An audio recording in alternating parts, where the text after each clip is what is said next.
Hello welcome to Priya Razak YouTube channel. It's me Priya Razak. അപ്പൊ കാക്കോ, കുറെ കാലമായിട്ട് നമ്മുടെ വ്യൂവേഴ്സ് കമന്റ്സിലൂടെ ഒക്കെ ചോദിച്ചുകൊണ്ടിരിക്കുന്ന ഒരു ക്വസ്റ്റ്യൻ, അതാണ് ഇന്നത്തെ വീഡിയോ. യെസ് ഗൈസ്, നമ്മുടെ ലവ് സ്റ്റോറി. ലവ് സ്റ്റോറി എടുക്കാൻ ഞങ്ങൾ വന്നതാണ്. പക്ഷെ നല്ല ദുർഗണം പിടിച്ച വഴിയായിരുന്നു. പണ്ട് നല്ല രസമായിരുന്നു. 2016 അടിപൊളിയായിരുന്നു. നല്ല അടിപൊളി പ്ലേസ് ആയിരുന്നു. പക്ഷെ ഇപ്പൊ ആകെ കാടും എന്തൊക്കെ ആയിട്ട് കയറാൻ വയ്യ. നമ്മള് സോങ് ഷൂട്ട് ചെയ്യാനാണ് വന്നിട്ടുണ്ടായിരുന്നത്. ഞങ്ങളുടെ ഫസ്റ്റ് ഒരു ആൽബം ഷൂട്ടിന് വേണ്ടിയിട്ടാണ് വന്നിട്ടുണ്ടായിരുന്നത്. ഞാനായിരുന്നു നായിക. അപ്പൊ ഇനി 10 ക്വസ്റ്റ്യൻസ് വരും. ഏതാണ് സോങ് ഒന്ന് കാണിച്ചു തരുമോ എന്നൊക്കെ ചെയ്തിട്ട്. സോങ് ഒന്നും ഇപ്പൊ ഇല്ല, ഉണ്ടാവും. പക്ഷെ ഞങ്ങള് കുറെ തപ്പി കഴിച്ചു, പക്ഷെ കിട്ടിയില്ല. അപ്പൊ അതുകൊണ്ട് ആ ഒരു സ്പോട്ടില് ഞങ്ങളുടെ കുട്ടികളെ ഒരിക്കലും ഇവിടെ ഇങ്ങനെ എത്തുമ്പോ അല്ലെ, ഞാൻ അതിന് ശേഷം പിന്നെ വന്നിട്ടില്ല കേട്ടോ. നമ്മൾ ആദ്യമായിട്ട് കണ്ടത്. നിങ്ങൾ പിന്നെ വന്നിട്ടുണ്ടോ അതിന് ശേഷം? ഇല്ലല്ലോ. 2016 ആ സമയത്ത് ആ ഷൂട്ട് കഴിഞ്ഞതിന് ശേഷം പിന്നെ ഞങ്ങൾ രണ്ടുപേരും ഈ ഒരു ഏരിയക്ക് വന്നിട്ടില്ല. പിന്നെ ഇപ്പൊ വരുന്നത് 2 കുട്ടികളെ പിടിച്ചിട്ടാണ് അല്ലെ. അന്ന് ഞങ്ങള് ഈ കുന്നിന്റെ മേലെന്ന് ആദ്യമായിട്ട് കാണുന്ന സമയത്ത് ഞങ്ങൾ ഒരിക്കലും വിചാരിച്ചിരുന്നില്ല ഗൈസ്, ഇങ്ങനെ ഇന്ന് 2025 ഒരു മാർച്ച് മാസം ഇവിടെ ഇങ്ങനെ 2 കുട്ടികളെ കൊണ്ട് ഒന്നിനൊക്കത്തൊന്ന് നിലത്തായിട്ട് വന്ന് നിൽക്കാൻ പറ്റുന്ന ഒരിക്കലും വിചാരിച്ചിരുന്നില്ല. അതെന്താ ഞാൻ ഭയങ്കര ഹൈറ്റ്, നിങ്ങൾ ഹൈറ്റ് കുറവ്. അത് ശരി.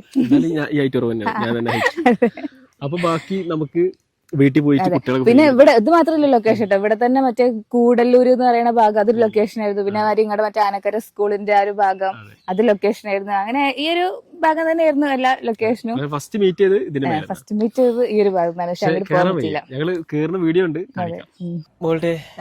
അപ്പൊ ഇവിടുന്നാണ് ഞാൻ എന്നെ ആദ്യമായിട്ട് കണ്ടത്. അതെ, പക്ഷെ നീ എന്നെ കണ്ടിട്ടില്ല. ഇല്ല, ഇവിടുന്നാണ് ഗൈസ് കാക്കു ആദ്യമായിട്ട് എന്നെ കണ്ടത്.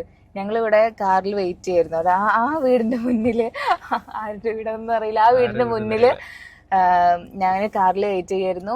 അപ്പൊ ഈ കാക്കു കണ്ടു. കാക്കുവിന്റെ നായികനെ ഒരു നോക്ക് കാണാൻ വേണ്ടിട്ട്, അങ്ങനെയല്ല ആരാണ് കൂടെ അഭിനയിക്കുന്നതെന്ന് കാണാൻ വേണ്ടിട്ട് നിങ്ങൾ ഭയങ്കര ക്യൂരിയോസിറ്റിയോട് കൂടിയിട്ട് നിങ്ങൾ നോക്കിണ്ടാവും അല്ലേ. പക്ഷെ എനിക്ക് അങ്ങനെ ക്യൂരിയോസിറ്റി ഉണ്ടാവില്ല. എനിക്ക് ആരഭിനയിച്ചാലും കുഴപ്പമില്ല. ആദ്യമായിട്ട് കാക്കു എന്നെ ആദ്യമായിട്ട് കണ്ട സ്ഥലം ആനക്കര ഓട്ടോ സ്റ്റാൻഡ് അല്ലേ. ഈ കാക്കുനെ ഞാൻ ആദ്യമായിട്ട് കണ്ടിട്ടുള്ള ലൊക്കേഷൻ, അതായത് നമ്മൾ നേരിട്ട് ആദ്യമായിട്ട് കണ്ടിട്ടുള്ള ആ ഒരു ലൊക്കേഷനിലേക്ക് പോവാ. നമ്മൾ ആനക്കരന്ന് സ്കൈലാബ് റോഡ് അല്ലേ, എനിക്കറിയില്ല ഫസ്റ്റ് ലൊക്കേഷൻ. ഈ വീടിന്റെ ഗേറ്റ് ഒക്കെ ഒന്ന് മാറ്റി തോന്നുന്നു കേട്ടോ.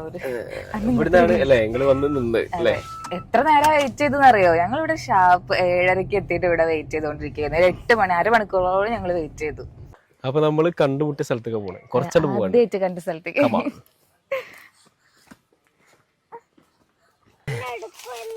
എടുക്കുന്നത് വേണ്ട, കഴിഞ്ഞ മുള്ളു ഇത്ര കുഴപ്പമുണ്ടായിരുന്നില്ല. എന്നാലും നമ്മുടെ അന്ന് കുറെ ആൾക്കാരൊക്കെ പോണ വഴിയായിരുന്നു തോന്നുന്നു അല്ലേ. പ്രേക്ഷകർ അവിടെ നല്ല മുള്ളുണ്ട്, കുട്ടിയുടെ കാര്യം പറ്റണ്ട. ശ്രദ്ധിച്ചു പോയോ?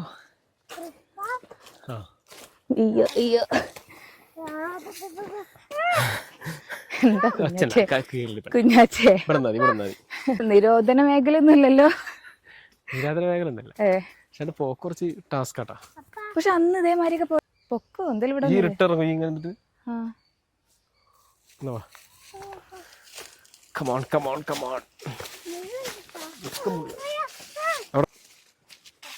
വേറെ വഴി ഇവിടെ പൊന്നാറ് ഗൈസ്. പണ്ടത്തെ പോലെ ഒന്നല്ല ഇവിടെ, ഭയങ്കര ഡേഞ്ചർ ആയിരിക്കുന്ന ഏരിയ. 2016-17 വെളിച്ചണ്ട, 17 നല്ല സുഖമായിരുന്നു ഇവിടെ ഈ ലൊക്കേഷൻ. ലൊക്കേഷൻ രാഹുല് ഇപ്പൊ ആകെ കാട് പിടിച്ചിരിക്കുന്നു. ഇവിടെ ആരും വരാത്തോണ്ടാ. നല്ല അടിപൊളി ഒരു സ്ഥലമായിരുന്നു നമ്മുടെ സ്കൈലാബ് കുന്ന്. ഒരു കുന്ന്. ഇവിടെ ഷൂട്ടിന് വന്നിരുന്നു. ഇവിടെ ഇതായിരുന്നു ഫസ്റ്റ് ലൊക്കേഷൻ. ഇവിടുന്നാണ് ഞങ്ങൾ ആദ്യമായിട്ട് കണ്ടത് ഗൈസ്. പക്ഷെ ആ ഒരു ലൊക്കേഷനിലേക്ക് പോകാൻ ഞങ്ങൾക്ക് പറ്റുന്നില്ല ഗൈസ്. ഫുള്ള് മുള്ളാണ്, മുള്ള്. അപ്പൊ ഞങ്ങളുടെ ആ ദൗത്യം പരാജയപ്പെട്ടു ഗൈസ്. എന്തായാലും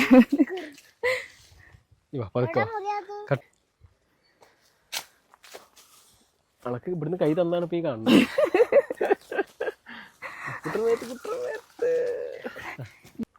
പോട്ടെ കൈ. 2016 ഇപ്പൊ 2 മക്കളെയും പിടിച്ച് നമ്മളിവിടെ വന്നപ്പോ എന്റെ ഫീൽ എന്താ? എന്റെ ഫീല് ഐ ഫീൽ പ്രൗഡ്. ഈ ഒരു സ്ഥലത്ത് നമ്മൾ കണ്ടുമുട്ടി. അതുകൊണ്ടല്ലേ ഇപ്പൊ നമ്മളിപ്പോ എത്തിയേക്കണ ഒരു സക്സസിലേക്കൊക്കെ നമുക്ക് എത്താൻ പറ്റിയിട്ടുള്ളത്. എല്ലാവരും ദൈവ നിയോഗം പോലെ. ഇതാണ് വഴി. ഈ വഴി മാത്രമേ നല്ലുള്ളൂ. മേലേക്ക് കയറാൻ ഗൈസ് ഈ വഴി മുറിയായി. അപ്പൊ ഞങ്ങള് ജസ്റ്റ് സ്ഥലത്ത് വന്നു, നല്ല ഹാപ്പി ആയി. വീട്ടിൽ പോയിട്ട് ബാക്കി വീഡിയോ. അപ്പൊ ഗൈസ് നമ്മള് വീട്ടിലെത്തി. കുട്ടികളായിട്ട് ടാസ്ക് ആണ്. എന്താ വെച്ചാൽ ആ സ്ഥലം നമ്മൾ പണ്ട് ഉണ്ടായിരുന്ന പോലെയല്ല, ഭയങ്കരമായിട്ട് കാടൊക്കെ പിടിച്ചിട്ട് കയറാൻ വയ്യ. ഇനിയിപ്പോ ഞങ്ങൾക്ക് പ്രായം ആയതുകൊണ്ടാണോ? അല്ലല്ല, മുള്ളായിരുന്നു. നല്ല മുള്ള, കയ്യിലൊക്കെ മുള്ളെത്തി. അതെ, നമ്മൾ നടന്നു പോകുമ്പോ ഇത്ര ഹൈറ്റിൽ വരെ മുള്ളു നിൽക്കുക. അപ്പൊ കുഞ്ഞാവിടെ മേലും നമ്മുടെ മേലൊക്കെ എന്റെ കണ്ണിൽ വരെ മുള്ളു കുത്താൻ പോയി. നിങ്ങൾ കണ്ടല്ലോ ആ ഒരു വഴിയൊക്കെ. അപ്പൊ പിന്നെ അധികം റിസ്ക് എടുക്കണ്ടെന്ന് സ്ഥലം ഞങ്ങൾ കണ്ടു, ഹാപ്പി ആയി. അതെ, നിങ്ങൾ ഹാപ്പി ഞങ്ങൾ പറഞ്ഞതുപോലെ ഞങ്ങൾ അവിടെ എത്തിച്ചില്ലെങ്കിൽ, കുന്നിന്റെ മേലെ എത്തിച്ചില്ലെങ്കിൽ നമ്മൾ ആ ഒരു വഴിയിലൊക്കെ എത്തിക്കാൻ വേണ്ടിട്ട് പറ്റി. അത്ര നമ്മൾക്കൊണ്ട് പറ്റുള്ളൂ. അപ്പൊ എന്തായാലും ബാക്കി നമുക്ക് പറയാം അല്ലേ. അപ്പൊ നമ്മുടെ ലവ് സ്റ്റോറി വലിയൊരു കഥയാണ്. ഈ ലെങ്ത് ഉണ്ടെങ്കിൽ 2 പാർട്ടാക്കി ഇടും.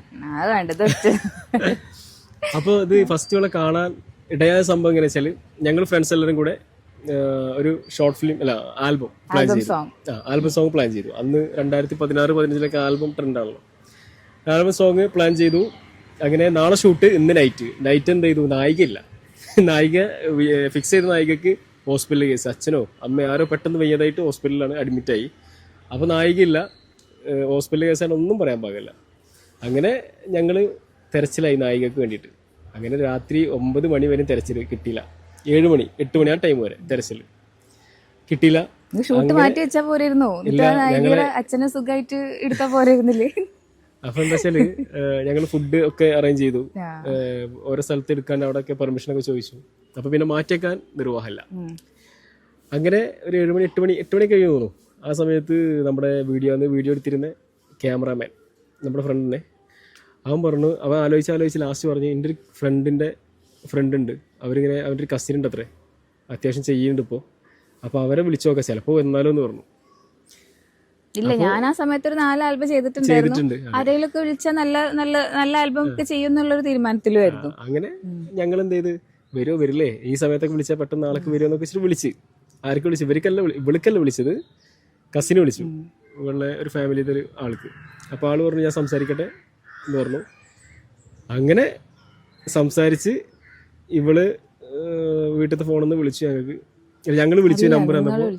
അപ്പോൾ ഇവള് സംസാരിച്ച് കുറേ വലിയൊരു മെനു എന്തൊക്കെയായിരുന്നു അതിൽ വെച്ചിട്ടാ, ടൈം ഇത്ര മണി വരെ നിൽക്കുള്ളൂ, ഇന്ന ടൈമിൽ, പിന്നെന്താണ് ഡ്രസ്സ് ചെയ്യാൻ നല്ല റൂം എന്തെങ്കിലും നല്ല തന്നെ വേണം, അവിടുന്ന് ഇവിടുന്ന് ഡ്രസ്സ് ചെയ്യാന്ന് പറഞ്ഞാൽ ഞങ്ങൾക്ക് പറ്റൂല, പിന്നെ പേയ്മെന്റ്, കുറേ വലിയ മെനു. ഞങ്ങൾക്ക് തൊട്ടാക്കിയും പറ്റൂല, അങ്ങനെ വലിയൊരു മെനു. അങ്ങനെ ഞങ്ങൾ ആ സമയത്ത് വേറെ ആളെ കിട്ടൂല്ലോ, ഞങ്ങൾ നായിക പറഞ്ഞെക്കാട്ടും വലിയ പേയ്മെന്റ് ആയിരുന്നു. അങ്ങനെ ഞങ്ങൾ എന്ത് ചെയ്ത് ഫിക്സ് ചെയ്തു. അങ്ങനെയാണ് ഈ മുതലിനെ ഞാൻ ആദ്യമായിട്ട് കാണുന്നത്. ഇതിപ്പോ എങ്ങനെയെങ്കിലൊക്കെ ഒന്ന് എത്തിപ്പെടണ്ടേ, നമ്മളെ റൂട്ടിലേക്ക് എങ്ങനെയെങ്കിലും എത്തിപ്പെടണ്ടേ? കാരണം ഞാൻ കോട്ടക്കല് ഒരു മൂലയിൽ കിടക്കുന്നു, തൊക്കമ്പാറ ഗ്രാമത്തിൽ കിടക്കുന്നു, നിങ്ങള് ആനക്കര ഒരു ഗ്രാമത്തിൽ കിടക്കുന്നു. നമ്മൾ ഇതുവരെ കണ്ടിട്ടേ ഇല്ല. എങ്ങനെയെങ്കിലൊക്കെ ഒന്ന് റൂട്ട് പിടിച്ച് കാണണ്ടേ? അപ്പൊ അതിന് വേണ്ടി ഉണ്ടായിട്ടുള്ള ഒരു സംഭവമാണ് ഇത് അല്ലേ. നായിക ഫിക്സ് ചെയ്ത നായിക വഴിമാറി പോണു, പിന്നെ അവിടെ രാത്രി അവിടെ ഞാൻ അവിടെ കേറണു. അങ്ങനെ ഞങ്ങൾ ഇന്നിപ്പോ കാണിച്ച വീട്ടിൽ കാണിച്ച വഴി, ആ വഴിയിൽ ഇവര് രാവിലെ 7 മണി 7:30 എത്തി. അവിടെ എത്തി. അപ്പൊ ഞങ്ങള് കുറച്ച് വഴുകിന്ന് വെച്ചാൽ ഞങ്ങൾ കുറച്ച് ലൊക്കേഷനിൽ ഒന്ന് പോയിട്ട് കുറച്ച് സംഭവം ശരിയാക്കി. ഞാൻ പറഞ്ഞില്ലേ അങ്ങനെ ഞങ്ങൾ പോയിട്ട് അവിടെ എത്തിയപ്പോ ഉണ്ട് ഒരു കാറിൽ നിറയെ ആളുകൾ. ഒരു വൈറ്റ് ആൾട്ടോ സ്വിഫ്റ്റോ അങ്ങനെ എന്തൊരു കാറായിരുന്നു. അതില് ഒരു 5-6 ആളുണ്ട്. അത് നോക്കിയപ്പോ ഉണ്ട് അതിനുള്ളിൽ നിന്ന് എടുത്ത് കാണിക്കുന്ന ഒരു ഭയങ്കര ബ്രൈറ്റ് ആയിട്ടൊരു നായിക. അപ്പൊ തന്നെ ഞാനൊന്നും ചെയ്യൂല. ഞങ്ങൾ ആദ്യം ഫിക്സ് ചെയ്യുന്ന കുറച്ച് നിറം കുറഞ്ഞ നായികയായിരുന്നു. ഇത് ഭയങ്കര നിറം, ഞാനാച്ച കുറച്ച് കളർ കുറവും, അങ്ങനത്തെ ഒരു കോംപ്ലക്സ് അന്നുണ്ടായിരുന്നു. ഇന്നൊന്നുമില്ല. ഇന്ന് എന്തല്ലേ ഞാൻ തെറ്റി. അപ്പൊ തന്നെ ആരോടോ പറഞ്ഞു തോന്നണില്ലേ, ഇതിന്റെ കൂടെ ഞാൻ അഭിനയിക്കുന്നില്ലാതെ. തണ്ണിമത്തൻ ചെറുനാരങ്ങ വേണോ ഗൈസ്? അങ്ങനെ കാറിൽ പോയപ്പോ ബ്രൈറ്റ് ആയിരുന്നു നായിക. അങ്ങനെ ഞങ്ങള് ഞാൻ ഇക്കാക്ക് ആശയക്കുഴപ്പത്തിലായി. എന്താ വെച്ചാല് ഞങ്ങൾ പറഞ്ഞു ഇതിന്റെ ഒപ്പം ഞാൻ മൈൻഡ് സെറ്റ് മറ്റേ നായിക കുറച്ച് ഇന്റെ ഏകദേശം ഒരു ലെവലിൽ പോയിരുന്നു. പക്ഷെ ഇത് ഭയങ്കര കളർ. അതല്ല പിന്നെ എന്നെ കണ്ടപ്പോ ഒന്ന് പേടിച്ചിരിക്കുന്നു. കാര്യം എന്താ വെച്ചാൽ എനിക്ക് ഭയങ്കര ജാട അങ്ങനെയല്ല ആ പേടിയല്ല. എന്നെ കണ്ടാ പൊതുവെ എല്ലാരും പറയും ഭയങ്കര ജാടയാണ്. എനിക്ക് അങ്ങനെ പേടി ഉണ്ടായിട്ടില്ല. കാരണം എന്താ വെച്ചാൽ ഞാനധികം ആ സൈഡിൽ അങ്ങനെ മിണ്ടിട്ടു അങ്ങനെയല്ല ഇത്ര ജാട ആയതുകൊണ്ട് നന്നായിട്ടൊന്ന് അഭിനയിക്കുമ്പോ എന്തായാലും നായകനും നായികയല്ലേ, അപ്പൊ ഒന്ന് സംസാരിക്കും അങ്ങനെയൊക്കെ ഉള്ള ഒരു എന്തോ പേടി മനസ്സിലുണ്ടായിരുന്നു. എന്നോട് മുന്നേ ഷെയർ ചെയ്തിട്ടുണ്ടായിരുന്നു. അതിന് വളയ്ക്കാൻ വേണ്ടി പറഞ്ഞാണോ അറിയില്ല. ഓക്കെ, എന്തായാലും പൊതുവെ എന്നെ പറ്റിയുള്ള ഒരു അഭിപ്രായമാണ് ജാട എന്നുള്ളത്. ഞങ്ങള് കണ്ടുമുട്ടാനിടയായ ക്യാമറ വിളിക്കണു നികേഷ്. ഞങ്ങള് നമ്മുടെ ലവ് സ്റ്റോറി പറയായിരുന്നേ. അപ്പോ ഈ കറക്റ്റ് സമയത്ത് വിളിച്ചത്. എന്റെ പേര് പറയട്ടെ, നികേഷ് കുറ്റിപ്പുറം, അന്നത്തെ വീഡിയോഗ്രാഫർ. ഇത് റെക്കോർഡിംഗ് കേട്ടാ, വീഡിയോ വരുമ്പോ കാണാം. പിന്നെ ഞാൻ എനിക്ക് തിരിച്ചു വിളിക്കാം കേട്ടോ, ഇത് കഴിഞ്ഞിട്ട് വിളിക്കാം. അങ്ങനെ ഞങ്ങള് ഷൂട്ട് സ്റ്റാർട്ട് ചെയ്തു. അതെ, അപ്പൊ നമ്മൾ ആ കാണിച്ചെന്നുള്ള ഒരു പച്ചക്കുന്നുണ്ടല്ലോ, പച്ചക്കുന്ന് സോറി ഇപ്പൊ പച്ചല്ല, അന്ന് ഭയങ്കര പച്ച ഉള്ളൊരു കുന്നായിരുന്നു. അതെ, അപ്പോ എനിക്ക് ഉള്ളിൽ ഭയങ്കര ടെൻഷൻ ഉണ്ടായിരുന്നു കേട്ടോ. കാരണം ഇവര് പറഞ്ഞതനുസരിച്ചിട്ട് ഈ ആൽബത്തിന്റെ ഔട്ട് വരുമ്പോ ഭയങ്കര എന്തൊക്കെയോ സംഭവമായിട്ടൊക്കെയാണ് പറഞ്ഞിട്ടുണ്ടായിരുന്നത്. പക്ഷെ ഒക്കെ തള്ളായിരുന്നില്ലേ? അല്ലട്ടോ, നല്ല ആൽബമായിരുന്നു. അപ്പൊ എന്താ പറയാ, അങ്ങനെയൊക്കെ തന്നെയല്ലേ, എത്ര ഒരു സിനിമാറ്റിക് ടച്ച് ഉള്ള ഒരു ആൽബമായിരുന്നു. അപ്പൊ എന്താ പറയാ, എന്താ പറയാ, അതിൽ ഫസ്റ്റ് ഞാനിങ്ങനെ ഷൂട്ട് ചെയ്യാൻ വേണ്ടി ഇങ്ങനെ നിൽക്കുന്ന സമയത്ത് എന്റെ ഉള്ളില് ഉള്ളിൽ ഭയങ്കര ടെൻഷൻ ഉണ്ടായിരുന്നു. പക്ഷെ ആ ടെൻഷൻ എനിക്ക് പുറത്ത് കാണിക്കാൻ വയ്യ. കാരണം ഞാൻ ഓൾറെഡി 4 ആൽബത്തിലൊക്കെ അഭിനയിച്ച് എക്സ്പീരിയൻസ്ഡ് ആയിട്ടുള്ള നായികയല്ലേ, അതുകൊണ്ട് അതൊന്നും പുറത്ത് കാണിക്കണ്ടായിരുന്നില്ല. അപ്പൊ എന്താ പറയാ, പക്ഷെ കാക്കുന് ആ ടെൻഷൻ മനസ്സിലായിട്ടാണോന്ന് അറിയില്ല. എന്നോട് ആദ്യമായിട്ട് പറഞ്ഞ ഡയലോഗ് എന്താന്ന് വെച്ച് കഴിഞ്ഞാല്, ടെൻഷൻ അടിക്കണ്ട, ഞാൻ അങ്ങനെ പുറകിൽ ഇങ്ങനെ വരും, അപ്പൊ ഒന്ന് ജസ്റ്റ് ഇങ്ങനെ നോക്കിയാൽ മതി. അതാണ് എന്നോട് ആദ്യമായിട്ട് പറഞ്ഞത്. ആ സൗണ്ട് കൂടെ കേട്ടപ്പോ എനിക്ക് സമാധാനമായി. ഇയാളൊന്നും എന്റെ മനസ്സിൽ എന്താന്ന് വെച്ചാൽ ഇയാൾക്ക് ഭയങ്കര ജാട, ഒന്നും ഉണ്ടില്ല. കാരണം സെറ്റിൽ എല്ലാവരും എന്റെ അടുത്ത് വന്നു, പരിചയപ്പെട്ടു. അതൊക്കെ കഴിഞ്ഞിട്ടാണ് നമ്മള് ഷൂട്ട് സ്റ്റാർട്ട് ചെയ്തത്. അല്ല കാക്കൊന്നും ഉണ്ടില്ല. ഞാൻ പറഞ്ഞു ഇയാളെന്തോന്നും സംസാരിക്കാത്ത, ഇയാളെന്തോന്നും മിണ്ടാത്ത, അങ്ങനെയൊക്കെ ഒരു ഇത് എനിക്ക് തോന്നിയിട്ടുണ്ടായിരുന്നു. അപ്പൊ ഒന്ന് സംസാരിച്ചപ്പോ അപ്പൊ എനിക്ക് ഓക്കെ ആയി. ഓക്കെ കൂൾ, എന്താ ഒരു ഐസ് ഒന്ന് മെൽറ്റായി. അല്ല ഇങ്ങാണ് ബാക്കി പതുങ്ങി ഞാൻ നടന്നു പോവായിരുന്നു. അതായിരുന്നു ഒരു ഫസ്റ്റ് ഷോട്ട് എന്ന് പറയുന്നത്. നല്ല രസമുള്ള സാധനമായിരുന്നു, മെമ്മറി. അതെ അതെ. ഇനി ആൾക്കാർ ചോദിക്കാം ആ ആൽബം നേരത്തെ നമ്മൾ പറഞ്ഞാണല്ലോ ആൽബം ഏതാന്നൊക്കെ, അത് നമുക്ക് ഉണ്ടാവും അത്. പക്ഷെ അത് സെർച്ച് ചെയ്തപ്പോ വേറെ ആൽബംസ് ഒക്കെയാണ് വരുന്നത് കേട്ടോ. ആ പാട്ട് വേണമെന്ന് പാടി കൊടുത്തു, എന്റെ പ്രണയം. അപ്പൊ കാക്കു എന്തായാലും അത്യാവശ്യം നന്നായിട്ട് പാടുന്ന ആളല്ലേ, അത് എനിക്ക് മാത്രമല്ലേ അറിയുള്ളൂ. അത് നമ്മൾ പ്രേക്ഷകർക്കും കൂടെ ആ പാട്ട് വേണമെങ്കിൽ രണ്ടുപേരും പാടി കൊടുത്തോ. എന്റെ പ്രണയം എന്നിൽ നിന്നും മാഞ്ഞു ദൂരെ പോകയോ, എന്റെ നോവിനും സാക്ഷിയായി, അങ്ങനെ എന്തോ കാണാൻ വരും. അപ്പൊ അങ്ങനെ ഞങ്ങള് അവിടെ വെച്ച് ഞങ്ങള് കണ്ടുമുട്ടി. ലവ് ഒന്നും ആയിട്ടില്ല, കണ്ടുപിട്ടി. പിന്നെന്താ, പിന്നെ എനിക്ക് ആ ഷൂട്ടിംഗ് ലൊക്കേഷനിൽ എനിക്ക് നിങ്ങളെ പറ്റിയിട്ട് എനിക്ക് തോന്നിയിട്ടുള്ളത് എന്തൊക്കെയാന്ന് വെച്ച് കഴിഞ്ഞാല്, കുഞ്ഞാറ്റൂട്ടി ഇതൊക്കെ അല്ലേ, ഭയങ്കര കെയറിങ് ആയിരുന്നു. അത് ഫുഡ് കഴിക്കാൻ പോകുമ്പോഴും ഒക്കെ ഒന്നും സംസാരിക്കുന്നൊന്നുമില്ല, പക്ഷെ നല്ല നമ്മളെ കാര്യങ്ങൾ നന്നായിട്ട് ശ്രദ്ധിക്കണ്ടായിരുന്നു. അതെന്താ സംഭവം അറിയോ, പേടിച്ചിട്ട് മെനുവിലൊക്കെ ഉണ്ടായിരുന്നു. അതെനിക്ക് ഭയങ്കര, നമ്മള് വേറെ സെറ്റിൽ പോകുമ്പോഴൊന്നും അങ്ങനത്തെ ഒരു ഇതൊന്നും വേറെ ആരുടെ അടുത്തൊന്നും എനിക്ക് കിട്ടിയിട്ടുണ്ടായിരുന്നില്ല. അത് സംഭവിച്ചാല് നമ്മള് ക്ഷണിച്ചിട്ട് വന്നാൽ ഇപ്പോഴും നമ്മുടെ വീട്ടിൽ വന്നവർക്കൊക്കെ അറിയാം, നമ്മുടെ വീട്ടിൽ നിന്ന് പഠിച്ചൊരു ഇതാണ്. പിന്നെ അതുപോലെ വന്നു കഴിഞ്ഞാല് ഫില്ലാക്കട്ടെ, വന്നു കഴിഞ്ഞാൽ നന്നായി ശ്രദ്ധിക്കണം. എന്താ വെച്ചാൽ നമ്മളെ ക്ഷണിച്ചു വന്ന അറിയില്ലേ, അതിപ്പോ ഈ എല്ലാവരും വന്നാലും നമ്മൾ ശ്രദ്ധിക്കണം. അപ്പൊ നമ്മളങ്ങനെയല്ലേ, നമ്മുടെ വീട്ടിലാരും വന്ന എന്തൊക്കെ നമ്മളിവിടെ ഇപ്പൊ ഷൂട്ടിന് ആരെങ്കിലും വരികയാണെങ്കിൽ നമ്മളെ വീട്ടിലെ ഗസ്റ്റുകളെ പോലെ നോക്കാറ്. ഗസ്റ്റുകളെ പോലെ അല്ല, ഗസ്റ്റുകളായിട്ട് തന്നെ നോക്കാറ്. അതുപോലെ തന്നെ അന്ന് നിങ്ങളുടെ വീട്ടിൽ വന്നിട്ടാണ് ഡ്രസ്സ് ചെയ്തത്, ഓർമ്മ ഉണ്ടാവും. അപ്പോ നമുക്കൊരു റൂം, കാരണം നമ്മൾ വേറെ എവിടുന്നോ വരുന്ന ആൾക്കാരാണ്, എന്നിട്ട് നമ്മൾ അവരെ റൂമിൽ പോയിട്ട് ഡ്രസ് ചെയ്തോന്നൊക്കെ പറയുമ്പോ ലേഡീസ് ആവുമ്പോ പിന്നെ ഓക്കെ അതുണ്ടായിരുന്നു. അപ്പൊ എനിക്ക് അതാണ് നിങ്ങളുടെ ഒരു ക്യാരക്ടറിൽ പെട്ടെന്ന് എനിക്ക് ഭയങ്കര കെയറിങ് ആണ്. എനിക്കൊരു ഭയങ്കര ഒരു നല്ലൊരു എന്താ പറയാ, ഒരു ഏട്ടന്റെ പോലെ അങ്ങനെയൊക്കെയാണ് എനിക്ക് ആ ഒരു അവിടെ നിന്ന് തോന്നിയിട്ടുണ്ടായിരുന്നത്. ഇല്ല ഞാൻ അങ്ങനെ പിന്നാലൊന്നും നടന്നിട്ടില്ല. ഞാൻ എന്റെ ഒരു ജാട അത് ഞാൻ അങ്ങനെ ജാടല്ല ആ ഒരു സംഭവം ഞാൻ കീപ്പ് ചെയ്യും. ഭയങ്കര പക്ഷെ ഞാൻ പാവാണ് ഞാന്. പിന്നെ ഞാൻ പറയുമ്പോൾ നല്ലത് അങ്ങനത്തെ ലൊക്കേഷനിലൊക്കെ ആകുമ്പോൾ കുറച്ച് ജാടറുണ്ടല്ലോ, എല്ലാവരും വന്നിട്ട് സംസാരിച്ചിട്ടൊക്കെ ആകെ അതെ നമ്മളെ ഡിസ്റ്റർബ് ചെയ്യും. ആ ഒരു സംഭവം എനിക്കുണ്ടായിരുന്നു, എന്തുകൊണ്ട് നിങ്ങളോട് സംസാരിക്കുന്നില്ലാതെ.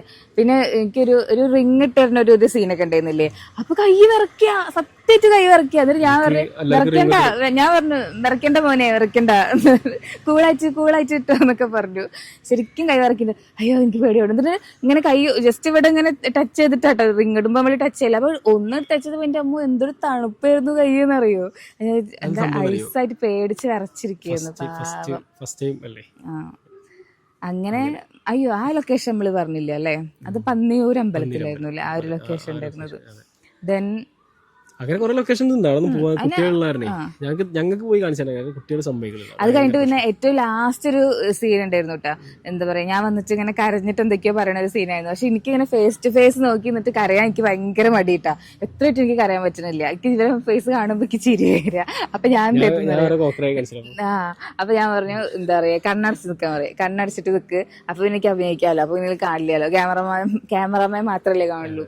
അപ്പൊ അങ്ങനെ കണ്ണടച്ച് ഞാൻ നിർന്നിട്ടാണ് ഞാൻ അഭിനയിച്ചിരുന്നത്. കണ്ണടച്ച് നിൽക്കണ മനുഷ്യന്റെ മുഖത്ത് നോക്കി ഞാൻ അങ്ങനെ കരഞ്ഞഭിനയിക്കും.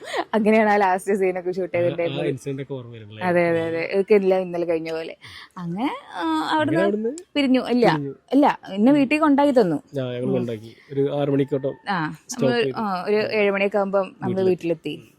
കൊണ്ടാക്കിട്ട് ഞങ്ങൾ കുറച്ച് സംസാരിച്ച് ഞങ്ങൾ പോന്നു. ചായ ഒന്നും കുടിച്ചില്ല, ചായ നമ്മള് പോണ വഴിക്ക് കുടിച്ചിട്ടുണ്ടായിരുന്നു. അങ്ങനെ ഞങ്ങൾ സംസാരിച്ച് പോന്നു. പിന്നെ നമ്പർ അങ്ങോട്ട് വാങ്ങുകയൊന്നും ചെയ്തില്ല, എന്താ വെച്ചാൽ അതിനുള്ള ബന്ധമൊന്നുമില്ല. പക്ഷെ നല്ല എന്തോ ഒരു കെട്ടാൻ പോണ സാധനങ്ങളല്ലേ, അപ്പൊ എന്തോ ഒരു സ്പാർക്ക് അവിടെ ഉണ്ടാവുമല്ലോ. പക്ഷെ ഞങ്ങളതൊന്നും കാര്യമാക്കിയില്ല. ഞങ്ങള് എന്റെ മനസ്സിലായൊരു അതെ അല്ല ഞാനും പിന്നെ അതിനെ പറ്റി വല്ലാണ്ട് അങ്ങനെ ചിന്തിച്ചിട്ടില്ല. പക്ഷെ എന്നും ഓർമ്മയിലുണ്ടാവും ആളെ. പിന്നെ ഞങ്ങള് അവിടുന്ന് പിരിഞ്ഞ് പിന്നെ എത്ര മാസം 6 മാസം കഴിഞ്ഞിട്ടാണ് തോന്നുന്നു റിലീസ് ആവുന്നത്. അതുവരെ ഒരു 6 മാസം കഴിഞ്ഞിട്ട് ഒരു കോണ്ടാക്റ്റിലൊന്നും ഇല്ല. 6 മാസം കഴിഞ്ഞിട്ടാണ് ഇത് റിലീസ് ആവണത്. അന്ന് ആ റിലീസ് ആവുന്ന ദിവസം ഞാനൊരു ഫേസ്ബുക്ക് തുടങ്ങി. ഒരു ഫേസ്ബുക്ക് അന്ന് ഫസ്റ്റ് മെസ്സേജ് ഞാൻ തന്നെ. അങ്ങനെ അല്ല, നമുക്ക് അറിയുന്ന ആൾക്കാരൊക്കെ നമ്മൾ ഫ്രണ്ട് ആക്കാൻ വേണ്ടിട്ട് നമ്മൾ ഇങ്ങനെ സെർച്ച് ചെയ്യുമല്ലോ. അന്ന് ആ സമയത്തൊക്കെ ഇന്നത്തെ മാതിരി ചെറപ്പറ ഒന്നും വരില്ലല്ലോ. അപ്പൊ എനിക്ക് പേരറിയാലോ. ഞാൻ അതിനകത്തുള്ള എനിക്ക് ആരൊക്കെയാ, ജിതേഷ് ചേട്ടനെ, പിന്നെ വേറെ ആരൊക്കെയാ, നികേഷ് ചേട്ടൻ, അങ്ങനെ കുറെ ആൾക്കാരൊക്കെ ഞാൻ കണ്ടു ഫേസ്ബുക്കിൽ ഓൾറെഡി. താഹിർ ചേട്ടൻ, പിന്നെ വേറെ ആരൊക്കെയോ ഞാൻ കണ്ടു. അപ്പൊ ഇവരുടെ പേര് എന്തായാലും അതിനകത്ത് വരുമല്ലോ. അപ്പൊ ഞാൻ കണ്ടില്ല. അപ്പൊ ഞാൻ ജസ്റ്റ് ഇങ്ങനെ പേരടിച്ചു നോക്കിയപ്പോ പേര് കിട്ടി. അപ്പൊ ഞാൻ പേരിട്ടപ്പോ ഞാൻ എല്ലാവർക്കും ഹായ് അയച്ചു. അപ്പൊ നിങ്ങൾക്ക് വായിച്ചു ഹായ് അയച്ചു. അങ്ങനെ തിരിച്ച് ഹായ് അയച്ചു. ഒരു ഫസ്റ്റ് പറഞ്ഞത് ഒരു സന്തോഷ വാർത്ത ഉണ്ട്, നമ്മുടെ ആൽബം ഇന്ന് റിലീസാണ് പറഞ്ഞു. അതേന്ന് ചോദിച്ചു. അങ്ങനെ നമ്പർ കൈമാറി വാട്സാപ്പിൽ ലിങ്ക് അയക്കാന്ന് ലിങ്ക് അയക്കാൻ വേണ്ടി നമ്പർ വാങ്ങി ലിങ്ക് അയച്ചു. അങ്ങനെയാണ് ഞങ്ങള് എന്താ പറയാ സംസാരിക്കാൻ തുടങ്ങുന്നത്. പിന്നെ നമ്മള് എന്താ പറയാ ഒരു കാഷ്വൽ ടോക്ക്, അങ്ങനെ. അത് കഴിഞ്ഞിട്ട് പിന്നെ ഒരു സുപ്രഭാതത്തിലല്ല, ഒരു രാത്രിയില് നമുക്ക് ഒരുമിച്ചാലോ എന്നുള്ള ഒരു ടോക്ക് വന്നു. ഒരു വർഷം, ഒരു മാസം, കൊറേ കഴിഞ്ഞിട്ടോ, കൊറേ നമ്മളൊരു ഫ്രണ്ട്ഷിപ്പ് ഒക്കെ കൊറേ അതിന്റെ ഉള്ളിൽ പിന്നെ നമ്മളൊരു ഷോർട്ട് ഫിലിം ഒക്കെ നമ്മൾ പ്ലാൻ ചെയ്തിട്ടൊക്കെ ഉണ്ടായിരുന്നു. 5-6 മാസം അല്ലേ?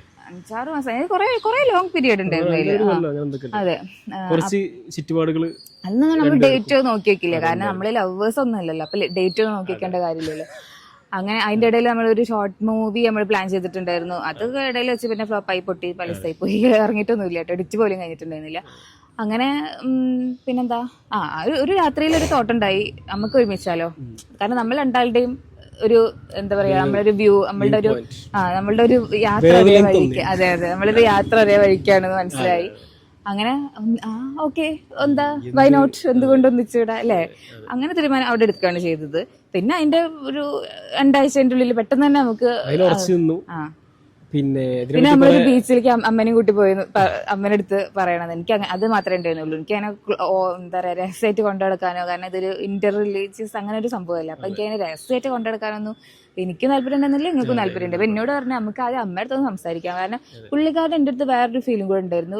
ഇങ്ങനെ അമ്മ നോക്കി വളർത്തി, ഒറ്റയ്ക്ക് നോക്കി വളർത്തിയ ഒരു കുട്ടി എന്നുള്ള ഒരു വിഷമം പിടിച്ചൊരു ഫീൽ ഉണ്ടല്ലോ, അത് നന്നായിട്ടുണ്ടായിരുന്നു. ഒരു കെയറിങ്.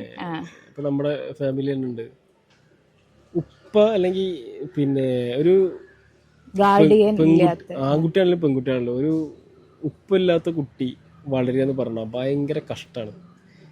അത് നമ്മൾ അനുഭവിച്ചില്ലെങ്കിലും നമുക്ക് അറിയാൻ പറ്റും. അതെന്താ വെച്ചാൽ നമ്മൾ ഒരു മനുഷ്യനായാൽ മതി, നമുക്ക് കറക്റ്റ് അറിയാം. എനിക്ക് ഭയങ്കര ഫീലാണ് ഉപ്പില്ലാത്ത കുട്ടികൾക്ക്, അത് ഭയങ്കര ഫീലാണ്. അപ്പോൾ അത് ആ ഫീല് നല്ല ഉണ്ടായിരുന്നു നമ്മളോട്, നന്നായിട്ടുണ്ടായിരുന്നത്. പിന്നെ ഞങ്ങള് ആർഭാടം ജസ്റ്റ് കല്യാണം നൈസായിട്ട് കഴിച്ചാൽ അല്ല അമ്മ എടുത്ത് പറഞ്ഞു. പിന്നെ അമ്മയ്ക്കാണെങ്കിലും വലിയ ഇഷ്ടമൊന്നുമില്ല. അമ്മ എല്ലാ ജാതി മതം അങ്ങനത്തെ ഒന്നുമില്ല. അതെ, നല്ലൊരു വ്യക്തിയാണ് എന്നുള്ളത് അറിയണതിനെ കൊണ്ട്. പിന്നെ എന്താ പറയാ, ഇപ്പോഴാണെങ്കിലും ഇപ്പൊ ആൾക്കാർ കാണുന്ന സമയത്താണെങ്കിലും അങ്ങനെയല്ല, ഞാൻ തെരഞ്ഞെടുത്തത് മോശമായി പോയി എന്ന് ആരും പറയില്ല എന്തായാലും. അപ്പോ അതെ അല്ല അതെ, അതന്നെ ലൈഫിൽ ഏറ്റവും വലിയൊരു വിജയം എന്ന് പറയുന്നത്. അല്ല ഞങ്ങൾ ഒന്നിച്ച് നിന്നോണ്ട് തന്നെയാണ് ഞങ്ങൾ ഇത് വൃത്തിയായിട്ടാ ഈ കാണുന്നതൊക്കെ ഞങ്ങൾക്ക് ഉണ്ടായത് അതൊക്കെ തന്നെയാണ്. അതെ, പിന്നെ അതിന്റെ ഇടയിൽ പിന്നെ എപ്പോഴും ഞങ്ങൾ കല്യാണത്തിന് മുന്നേ ഞങ്ങൾ പ്രണയിച്ചില്ല, കല്യാണത്തിന് ശേഷം ഞങ്ങൾ പ്രണയിച്ചു എന്ന് പറഞ്ഞിട്ടൊരു ഇത് പറഞ്ഞിട്ടുണ്ടായിരുന്നു ഞാൻ. അപ്പൊ അതിനകത്ത് ആരോ കമന്റ് ചെയ്തിട്ടുണ്ടായിരുന്നു. അപ്പൊ എന്താണ്, അതെന്താ കല്യാണത്തിന് മുന്നേ അപ്പൊ എന്താ അഭിനയായിരുന്നു, പ്രണയിച്ചിട്ടില്ലേന്ന് വെച്ചിട്ട്. അതാണിത്. അതല്ല അതിന്റെ കാര്യം ഇതാണ്, ഞാൻ പറഞ്ഞില്ലേ, പ്രണയിക്കാനുള്ളൊരു ടൈം ഞങ്ങൾക്ക് കിട്ടിയില്ല. ആ ഒരു ഇഷ്ടം ഓക്കെ നമുക്ക് ഒന്നിച്ചൂടെ എന്ന് പറഞ്ഞു. അതിന് ശേഷം 2 ആഴ്ചന്റെ ഉള്ളിൽ നമ്മള് കല്യാണം കഴിക്കുകയും ചെയ്തു. പിന്നെ അതിന് ശേഷമായിരുന്നല്ലോ പിന്നെ ഞങ്ങളുടെ പ്രണയം എന്ന് പറയുന്നത്. അപ്പോ ഞങ്ങളുടെ കല്യാണം സ്പീഡാകാൻ കാരണം എന്താ വെച്ചാല് എനിക്കൊരു പ്രത്യേകതല്ല, ചിലരൊക്കെ ഉണ്ടാവും. ഞാനൊരു കാര്യത്തില് ഉറച്ചു നിന്ന് കഴിഞ്ഞാല് പിന്നെ അതിൽ ഞാൻ മാറില്ല. ശരിയാണല്ലേ? ഞാൻ എന്ത് ഡിഷ് എടുത്താലും അത് ഇനിയിപ്പോ ഈ തല പോലെ ഞാൻ മാറൂല. അങ്ങനെ ഒരു പ്രത്യേകത എനിക്കുണ്ട്. നല്ല ക്വാളിറ്റിയാണോ ചീത്ത ക്വാളിറ്റിയാണോ എന്നുള്ളത് എനിക്ക് നല്ലതായിട്ട് തോന്നിയിട്ടുണ്ട്. പക്ഷെ എടുത്തുചാട്ടം അങ്ങനെ കുറവാണ്, എന്നാലും ഞാൻ ആലോചിച്ചെടുത്ത തീരുമാനമായിരിക്കും അത്. പിന്നെ ഇതിന് വരുമ്പരായികളൊക്കെ ആലോചിച്ചിട്ട് ഞാൻ ഡിഷ് എടുത്ത് യെസ് പറഞ്ഞ് പിന്നെ ഞാൻ ഇത് മാറില്ലെന്ന് എനിക്ക് 100% ഉറപ്പാണ്. അതുകൊണ്ട് തന്നെ എന്തിനാ വഴിക്കണം, പിന്നെ മാക്സിമം സ്പീഡിൽ ഒന്നായി കഴിഞ്ഞാൽ അത്രയും ഹാപ്പി ആയിട്ട് കാര്യങ്ങൾ സ്മൂത്തായിട്ട് മുന്നോട്ട് പോകില്ലേ. അപ്പോൾ പെട്ടെന്ന് വിമാനം പോണു കേസ് അങ്ങനെ അത് കാരണം പെട്ടെന്ന് ഞങ്ങള് കല്യാണം കഴിച്ചു, സെറ്റായി. സെറ്റായിട്ടൊന്നുമില്ല, ഭയങ്കര ദുർഘടം പിടിച്ച വഴി കൂടെ ഒക്കെയാണ് നമ്മള് പോയിട്ടുണ്ട്. പക്ഷെ ആ ഷോർട്ട് പീരിയഡിൽ രസമുണ്ട്. ദുർഘടം പിടിച്ച് വീഴുന്നില്ല. ദുർഘടം പിടിച്ച് പറയുമ്പോ എത്ര നമ്മള് ഫിനാൻഷ്യലി എത്ര നമുക്ക് സ്വന്തമായിട്ട് ക്യാമറ പോലും ഇല്ലാതെ അതുണ്ടായിരുന്നു.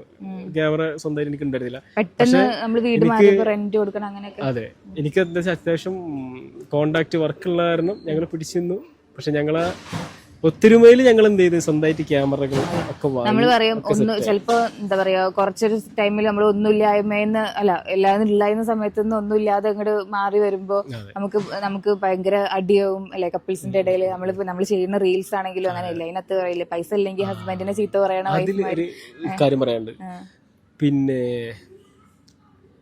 എത്ര കയ്യിലില്ലെങ്കിലും നമ്മൾ ആത്മാർത്ഥമായിട്ടാണ് നമ്മുടെ പ്രണയം അല്ലെങ്കിൽ നമ്മുടെ കപ്പിൾസിന്റെ ഇടയിൽ ആത്മാർത്ഥതയും സന്തോഷം സൗഹൃദമൊക്കെ ഉണ്ടെങ്കിൽ എത്ര പൈസ ഇല്ലെങ്കിലും പൈസ ഒക്കെ താഴെ വരും. നമുക്ക് ഹാർഡ് വർക്ക് ചെയ്യാൻ തോന്നും, നമുക്ക് പോസിറ്റീവ് എനർജി, അതാണ് മെയിൻ. പോസിറ്റീവ് എനർജി വന്നു കഴിഞ്ഞാൽ സെറ്റാണ് മക്കളെ. അടിപിടി കൂടുമ്പൊക്കെ ഉണ്ടാവേണ്ടത് എന്താണ്, നെഗറ്റീവാണ് അല്ലെ. നമുക്ക് വീട്ടിൽ വരാൻ തന്നെ ഒരു ചടപ്പും കാര്യങ്ങളൊക്കെ ആയിരിക്കും. സത്യം പറഞ്ഞാൽ ഞങ്ങൾ നല്ല സന്തോഷമായിട്ട് നമുക്ക് ആ ഒരു സമയത്ത് ആ ഒരു 1-2 വർഷമൊക്കെ പിന്നെ കൊറോണ വന്ന് പറയും വേണ്ട അല്ലെ, അപ്പോഴും സെറ്റ് ആയിട്ടുണ്ടായിരുന്നു. സ്വന്തം കാലം നിൽക്കാനും മറ്റേ ഒരാളെ ആശ്രയിക്കാൻ നിൽക്കാനുള്ള. എന്നാലും നമുക്ക് അല്ല എന്താ പറയാ ആ ഒരു സമയത്ത് എന്ന് പറയുമ്പോൾ നമുക്ക് നാളേക്ക് വെച്ചിട്ട് എടുത്ത് വെക്കാൻ അങ്ങനെയൊന്നുമില്ല. നമ്മൾ അന്നന്ന് കഴിഞ്ഞു പോകാനുള്ളത് അത്രമാത്രം അതിലുള്ളതൊക്കെ നമുക്ക് ഇങ്ങനെ ദൈവം ഇങ്ങനെ തന്നുകൊണ്ടിരിക്കുക. അതാണ് നമുക്ക് ആൾക്കാർ നമ്മള് ഇങ്ങനത്തെ കല്യാണമൊക്കെ ആയതുകൊണ്ട് എന്താണ് നിങ്ങളുടെ പ്രാർത്ഥന ദൈവം കേൾക്കൂല, നിങ്ങൾ അങ്ങനെ എങ്ങനെയെന്നൊക്കെ പറഞ്ഞ ഓരോ ഇതൊക്കെ ഉണ്ട്. പക്ഷെ നമുക്കറിയാലോ നമ്മുടെ മനസ്സിൽ എന്തെങ്കിലും ഒക്കെ ഉണ്ടെങ്കിൽ നമുക്ക് ദൈവം അത് കൊണ്ടു തരൂ. അതെ, അപ്പൊ അതൊക്കെ ഞങ്ങളുടെ ജീവിതത്തിൽ നിന്ന് ഞങ്ങൾക്ക് കിട്ടിയിട്ടുള്ളതാണ്. പിന്നെ എത്ര ബുദ്ധിമുട്ടുള്ള സമയത്താണെങ്കിലും ഞങ്ങൾ ആ ഒരു സ്നേഹവും പോസിറ്റീവ്നെസ്സും കൈവിടാതെ പരസ്പരം അങ്ങോട്ടും ഇങ്ങോട്ടും പഴി പറയാതെ ഓക്കെ ഇങ്ങനെ വന്നോണ്ട് അങ്ങനെ ആയി എന്നുള്ളൊരു പഴി പറയാതെ ഇതുവരെ ഞങ്ങളത് പറഞ്ഞിട്ടില്ല. ഇനിയിപ്പോ നമുക്ക് അങ്ങനെ പറയാനുള്ള ഒരു ഇത് ഇല്ലേ, ദൈവം സഹായിച്ച് അങ്ങനെ വന്നിട്ടില്ല. ഇല്ലാത്ത സമയത്തെ കാര്യമായിട്ട് പറയരുത്. അപ്പോൾ നമ്മൾ സ്നേഹത്തോടെ മുന്നോട്ട് പോയതുകൊണ്ട് തന്നെയാണ് ഇപ്പൊ ഉള്ള ഒരു നിലയും ഒക്കെ നമുക്ക് ഇപ്പൊ കിട്ടിയത്. പിന്നെ ഒരു സംഭവം ഉണ്ട്, നമ്മൾ ആ ഇഷ്ടപ്പെട്ട ആ സമയത്ത് എന്താ പറയാ നമ്മുടെ പ്രണയം നിങ്ങളുടെ വീട്ടിലറിഞ്ഞതാണല്ലേ, അത് പറയണം. അപ്പൊ ഞങ്ങൾ ഓൾറെഡി ലവ് ആയതിനു ശേഷം നമുക്ക് എന്താ പറയാ ലവ് ആയി കഴിഞ്ഞാൽ പിന്നെ നമുക്ക് പുറത്തുപോകാനൊക്കെ ഒരു ഇതുണ്ടാവില്ലല്ലോ. ഒന്ന് എവിടേക്കില്ല അറ്റ്ലീസ്റ്റ് ഒരു ബീച്ചിലേക്കെങ്കിലും പോവാന്നുള്ളൊരു ഇതുണ്ടാവുമല്ലോ. അങ്ങനെ നമ്മള് ബീച്ചിലേക്ക് പോയി. ഏത് ബീച്ചിലായിരുന്നു? അപ്പൊ അതിന്റെ മുന്നേ ഞങ്ങള് എന്താ പറയാ എവിടുന്ന് എടുത്തൊരു ഫോട്ടോ, എവിടുന്ന് നമ്മളൊക്കെ ആ എന്റെ മൊബൈലുണ്ടായിരുന്നു. എന്താ പറയാ ഷൂട്ടിംഗ് സമയത്ത് ഞാൻ പറയില്ലേ ഒരു ഷോർട്ട് ഫിലിമിന്റെ ഒരു ഇതുണ്ടായിരുന്നില്ല, അപ്പൊ അതിന്റെ സമയത്ത് നമ്മൾ ഇടയ്ക്കിടയ്ക്ക് കാണാറൊക്കെ ഉണ്ടായിരുന്നു. അപ്പൊ നമ്മൾ സംസാരിക്കും. എനിക്ക് അത്ര ഞാൻ അങ്ങനെ എന്താ പറയാ വേറെ ഫ്രണ്ട്സിന്റെ അടുത്തൊന്നും അങ്ങനെ വലിയ മിങ്കിളാവണം അങ്ങനത്തെ എന്താണ് അതിന് പറയാ ബെസ്റ്റ് അങ്ങനത്തെ ഒരു ടൈപ്പ് ആളല്ല ഞാൻ. ഐ മീൻ എപ്പോഴും കറങ്ങാൻ പോവുക അങ്ങനത്തെ അതൊന്നുമില്ല. ഫ്രണ്ട്സ് കാണും അങ്ങനത്തെ ഒരു ഇതിലുള്ള ആളാണ് ഞാൻ. പക്ഷെ ഇവരുടെ അടുത്ത് എനിക്ക് ഞാൻ പറഞ്ഞില്ലേ വേറൊരു കുറച്ചും കൂടെ ഒരു അറ്റാച്ച്മെന്റ് കൂടുതൽ തോന്നിയിട്ടായിരുന്നു. അപ്പൊ നമ്മളൊരു എന്താ പറയാ അത്യാവശ്യം നല്ല ഒരു മിങ്കിളായിട്ടൊരു ഫോട്ടോ തന്നെ ചേർന്ന് നിന്നിട്ടൊരു ഫോട്ടോ തന്നെ എടുത്തിട്ടുണ്ടായിരുന്നു. അപ്പൊ ആ ഫോട്ടോ ഇവര് വീട്ടില് അപ്പൊ ഇവര് ലവാടാന്ന് പറഞ്ഞിട്ട് അത് അനിയന് കാണിച്ചെടുത്തു അല്ലെ. അപ്പൊ അനിയന് കാണിച്ചെടുത്തപ്പോ എന്താ അനിയൻ എന്താ അപ്പൊ എന്താ പറഞ്ഞത്? അനിയനോട് അപ്പൊ വേഗം വിളിച്ചു അപ്പൊ അനിയന് ഞാൻ നല്ല അടിയും ചക്കിരിയാണ്. പിന്നെ ഇവൾക്ക് വിളിച്ചിട്ട് അനിയൻ പറഞ്ഞു എന്താണ് കാഞ്ചനമാല അറബിക്കണം എന്താണ് ആ ഡയലോഗ് ഇല്ലേ, എന്താണ് കാഞ്ചന വൈദ്യനുള്ളതാണെങ്കിൽ പ്രിയ റസാക്കിനുള്ള തന്നെയാണ് അങ്ങനെ എന്തോ, അല്ല റസാക്ക് ബ്രേക്കില്ല അങ്ങനെ എന്തോ സംഭവം ആ ഒരു ഡയലോഗ് ഉണ്ടല്ലോ. ആ ഡയലോഗ് അത് പറഞ്ഞിട്ട് നമ്മളിപ്പോ നാളെ വീട്ടിൽ പോയപ്പോ ചിരിച്ചു അങ്ങനെ എന്താ പറയാ ആ ഒരു ഫോട്ടോ കണ്ടു എന്നുള്ളത് അത് ഓരെന്തോ ഷൂട്ടിങ്ങിന് ആൽബത്തിന് പോയപ്പെടുത്തത് ഒതുക്കി തീർത്തു. അതെ. പിന്നെ അതിന് ശേഷം എന്താ പറയാ പിന്നെന്താ പിന്നെ അതിന് ശേഷമാണ് പിന്നെ സിസ്റ്റർ എനിക്ക് മെസ്സേജ് അയച്ചത്. ആ ലവ് ആണെന്നൊക്കെ അറിഞ്ഞതിന് ശേഷം പിന്നെ സിസ്റ്റർ എനിക്ക് മെസ്സേജ് അയച്ചു ഇത് മാറി പോയിക്കോച്ചിട്ട്. പക്ഷെ ഞാൻ പോയില്ല ഗൈസ്, കാരണം ഞാൻ അറിയണ പാവല്ലേ. അങ്ങനെ നമ്മൾ പോയി കല്യാണം കഴിച്ചു നമ്മൾ സന്തോഷമായിട്ട് നമ്മള് ഹാപ്പി ആയിട്ട് ജീവിച്ചു പോകണം. അത്രയൊക്കെ തന്നെ ഉള്ളൂ. ലവ് സ്റ്റോറി കഥാപാത്രങ്ങളുണ്ട്, കുറെ കഥാപാത്രങ്ങളുണ്ട് ഇതിലുള്ളത്. പിന്നെ പക്ഷെ അങ്ങനെ പിന്നെ എന്റെ വീട്ടിൽ നിന്ന് അങ്ങനെ വലിയ എതിർപ്പ് അങ്ങനെ പറഞ്ഞിങ്ങനെ മനസ്സിലാക്കി അങ്ങനെ എങ്ങനെയെന്നൊക്കെ. പക്ഷെ ഞാൻ ഒരു സ്റ്റാൻഡ് എടുത്ത് ഞാൻ പറഞ്ഞില്ലേ, ഞാൻ ആ സ്റ്റാൻഡിൽ ഉറച്ചു നിൽക്കണ കാരണം പിന്നെ കൂടുതലൊന്നും ഉണ്ടായില്ല. അങ്ങനെയല്ല, പിന്നെ നമ്മളെ ലൈഫ് കൊണ്ട് വേറെ ആർക്കെങ്കിലും എന്തെങ്കിലും ബുദ്ധിമുട്ട് വരണം അല്ലെങ്കിൽ നമ്മുടെ ലൈഫ് ഫ്ലോപ്പ് ആയെന്ന് ആൾക്കാർക്ക് തോന്നാം. അങ്ങനെയൊക്കെ ആണെങ്കിൽ ആൾക്കാർക്ക് പറയാനൊരു രസമുണ്ട്. ഇത് ഞങ്ങളുടെ കൂടെ ദൈവം ഉണ്ട് ഗൈസ്. ഇത് നമ്മളെ സ്നേഹിക്കുന്ന ആൾക്കാരോടല്ല കേട്ടോ പറയുന്നത്. ഇപ്പൊ ഇതിന്റെ അടിയിൽ വന്നിട്ട് വെറുതെ ആവശ്യമില്ലാത്ത കമന്റ്സ് ഇടണ മറ്റേ ആ ലൈഫ് ബോയ് സോപ്പ് ഉപയോഗിച്ച് കഴുകി കഴിഞ്ഞാൽ ഉണ്ടാവണ മറ്റേ 1% കീടാണുക്കളില്ലേ, ആ കീടാണുക്കളോടാണ് പറയുന്നത്. ഒരു ടീമിന് മാത്രമല്ല ദൈവം, നിങ്ങൾ എല്ലാവർക്കും ഉള്ളതാണ്. ഞങ്ങളുടെ കൂടെ ഉണ്ട്. അതുപോലെ ഞങ്ങൾ സക്സസ് ആയി ദൂരെ എത്തി. ഇനി അങ്ങോട്ടും ദൈവത്തിന്റെ അനുഗ്രഹം കൊണ്ടും കൃപാ കടാക്ഷം കൊണ്ട് ഞങ്ങൾ സക്സസ് ആയിട്ട് തന്നെ എത്ര കാലമാണ് ഭൂമിയിൽ ജീവിക്കുന്നറിയില്ല. ജീവിക്കുന്ന കാലം വരെ ഹാപ്പി ആയിട്ട് ജീവിക്കും, ദ്രോഹം ചെയ്യാതിരിക്കും. എന്ത് പ്രോബ്ലം ഉണ്ടെങ്കിലും ഞങ്ങളുടെ ഇടയിലുള്ള ഞങ്ങളുടെ നല്ലത് അതിപ്പോ നിങ്ങളാണെങ്കിലും നിങ്ങളുടെ ഇടയിലുള്ള ഒരു സ്നേഹബന്ധവും ഒരു ഇതും പരസ്പരം കുറ്റപ്പെടുത്താതിരിക്കുക ഭാര്യ ഭർത്താക്കന്മാര്, എന്നാൽ തന്നെ വിജയം ഉറപ്പാണ്. പിന്നെ ഒരു പോസിറ്റീവ്നെസ് കൊണ്ടുവരിക ലൈഫിൽ. അത് ഞങ്ങൾക്ക് എല്ലാവരോടും പറയുന്നതാണ്. പോസിറ്റീവ്നെസ് ഉണ്ടോ അവിടെ വിജയിക്കും. ഉദാഹരണമാണ് ഞങ്ങൾക്ക് വെറും പോസിറ്റീവ്നെസ് മാത്രമേ ഉണ്ടായിരുന്നുള്ളൂ. ഞാൻ കാക്കൂന്റെ അടുത്തത് പറഞ്ഞിട്ടില്ല കേട്ടോ. പക്ഷെ ഇപ്പൊ എന്റെ ഓഡിയൻസിന്റെ മുന്നിൽ നിന്ന് കാക്കൂനോട് പറയണമെന്നുണ്ടെന്ന്. സാധാരണ ആണുങ്ങൾ എങ്ങനെയാണ് വൈകുന്നേരം ആയി കഴിഞ്ഞാൽ വീട്ടിൽ നിന്ന് ഒരു പുറത്തു നോക്കാണ്, അവിടെ ഫ്രണ്ട്സിന്റെ കൂടെ പോയി വർത്താനം പറഞ്ഞ് ഇവിടെ പുറത്ത് പറഞ്ഞത്. പക്ഷെ കാക്കു എങ്ങനെയാ വെച്ച് കഴിഞ്ഞാൽ വർക്ക് ഇല്ലാത്തൊരു ദിവസം ഇവിടെ ഫാമിലിയിൽ വീട്ടിൽ തന്നെ ഇരിക്കാണ്. അത് എനിക്ക് ഭയങ്കര ഇഷ്ടമുള്ള സംഭവമാണ്. ഞാൻ തുറന്ന് പറഞ്ഞിട്ടില്ല. കാരണം കഴിഞ്ഞ ലക്ഷം എന്താ വെച്ചാൽ ഇവിടെ ഒറ്റക്കല്ലുള്ളൂ. അപ്പോൾ ഞാൻ പോയി കഴിഞ്ഞാൽ പിന്നെ ഇവിടെ ഒറ്റയ്ക്ക് ഇരിക്കും. എനിക്ക് മാത്രം അവിടെ ഒരു എൻജോയ്മെന്റ്, ഇവിടെ മാത്രം ഒറ്റയ്ക്ക് മേടിച്ചിരിക്കുക, അത് ശരിയല്ല. അത് അങ്ങനത്തെ ഒരു തോട്ടുകൊണ്ട് ഞാൻ പോയിരുന്നതാണ്.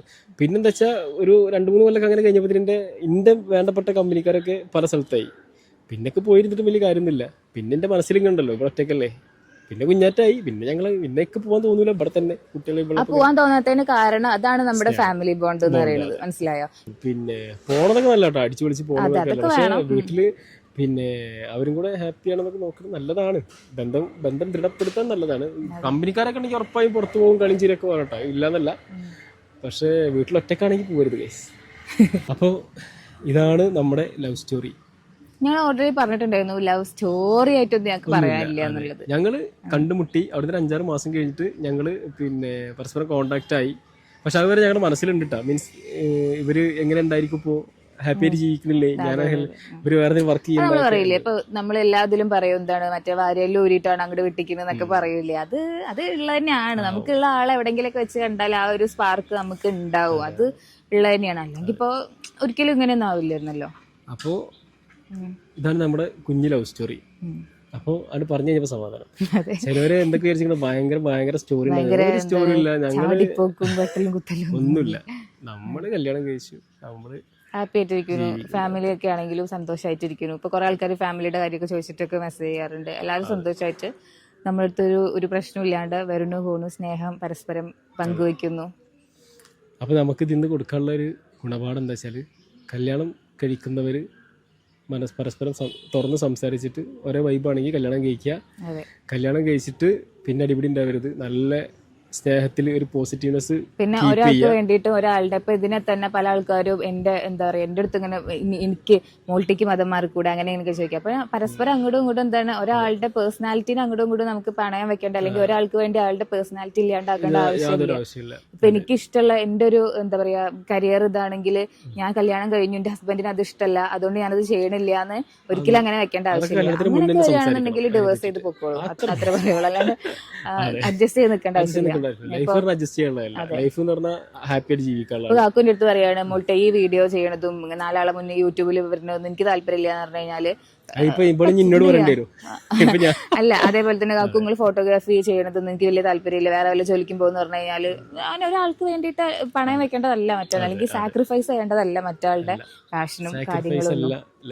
അതെ, ലൈഫ് എന്ന് പറഞ്ഞാൽ പരസ്പരം മനസ്സിലാക്കി. കുറെ ആൾക്കാർ ഇപ്പൊ ഇതൊക്കെ കാണുന്ന ആൾക്കാർ തന്നെ ഉണ്ടാവും, ജോലിക്ക് പോകാൻ പറ്റാണ്ട് ഒക്കെ അല്ലേ, വീട്ടിൽ നിന്ന് കല്യാണം കഴിച്ച വീട്ടിൽ നിന്ന് സമ്മതിക്കാണ്ട്, ഹസ്ബൻഡ് സമ്മതിക്കാണ്ട്, അങ്ങനെയൊക്കെ സാക്രിഫൈസ് ആൾക്കാരുണ്ടാവും. ഡിസിഷൻ എടുക്കാൻ അറിയണം. അതെ, പിന്നെ നമ്മൾ ചൂസ് ചെയ്യുന്ന ലൈഫ് പാർട്ട്ണർ നമുക്ക് ഓക്കെ ആണെന്ന് മസ്റ്റ് ആയിട്ട് നമ്മൾ അറിയണം. വീട്ടുകാർ നിർബന്ധത്തിനോ അല്ലെങ്കിൽ ഫസ്റ്റ് സൈറ്റ് അതൊന്നും പോയിട്ട് ചാടരുത്. നമുക്ക് അത്രയും മനസ്സിലാക്കി സംസാരിച്ച് ഓക്കെ മാത്രം കല്യാണം കഴിക്കുക, ഹാപ്പി ആയിട്ട് പോവുക. നിങ്ങൾ തെരഞ്ഞെടുത്ത പാർട്ട്ണർ ഓക്കെ ആണെന്ന്, പെർഫെക്റ്റ് ഓക്കെ ആണെന്നല്ലേ, അതേപോലെ തന്നെ ഞാൻ തെരഞ്ഞെടുത്ത പാർട്ടിൽ ഇനിയിപ്പോ അപ്പൊ ഇത് പറയുമ്പോ ഫുള്ള് ഇതാണ് ഞങ്ങൾ അടിപിടി ഉണ്ടാവും, ഇത് കഴിഞ്ഞാൽ അടിപിടി ഉണ്ടാവും, അതുണ്ടാവും. അതിപ്പോ ചെറിയ ചെറിയ കാര്യങ്ങൾ നോക്കിയപ്പോ ഇവര് കഴിഞ്ഞ അടിപിടി അങ്ങനെയല്ല, ചെറിയ ചെറിയ കാര്യത്തിനൊക്കെ അച്ഛൻ സംസാരമൊക്കെ ഉണ്ടാവും. പക്ഷെ അതൊക്കെ അവിടെ തീരും, പിന്നീട് എടുത്തേക്കുന്ന പരിപാടി അങ്ങനൊന്നും ഇല്ല. അതൊക്കെ അല്ലാണ്ട് ഇത് ഇപ്പൊ നേരത്തെ പറഞ്ഞത് നമ്മള് പാഷൻ തൊട്ടും പ്രൊഫഷൻ തൊട്ടും അങ്ങനത്തെ കാര്യങ്ങളിലൊന്നും നമ്മൾ അടിപിടിയോ അല്ലെങ്കിൽ അങ്ങനത്തെ പ്രശ്നങ്ങളൊന്നുമില്ല.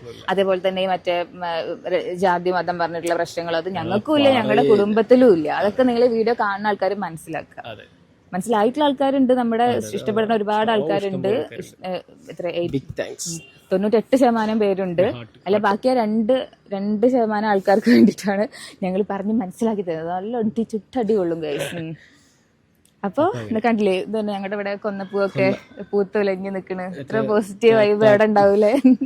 ഞങ്ങൾക്ക് ഭയങ്കര ഇഷ്ടമാണ്. ഞങ്ങളുടെ പറമ്പത്തല്ല, ഭയങ്കര എന്താ പറയാ മറ്റേ എന്താ പൂവും മറ്റേ കായൊക്കെ വീണ് ബുദ്ധിമുട്ടാണെങ്കിലും ഞങ്ങൾക്ക് ഭയങ്കര ഇഷ്ടമാണ്. അതാണ് ഇങ്ങനെ നിക്കണത് നൃത്തം. അപ്പൊ ഇത്രയേ ഉള്ളൂ ഞങ്ങളുടെ ലവ് സ്റ്റോറി. അപ്പൊ നമുക്ക് പിന്നെയും കാണാം. വീഡിയോ എല്ലാവർക്കും ഇഷ്ടമായെന്ന് വിചാരിക്കുന്നു. പുതുതായിട്ട് കാണുന്ന ആൾക്കാരുണ്ടെങ്കിൽ സബ്സ്ക്രൈബ് ചെയ്യണം, സപ്പോർട്ട് ചെയ്യാം. ബൈ.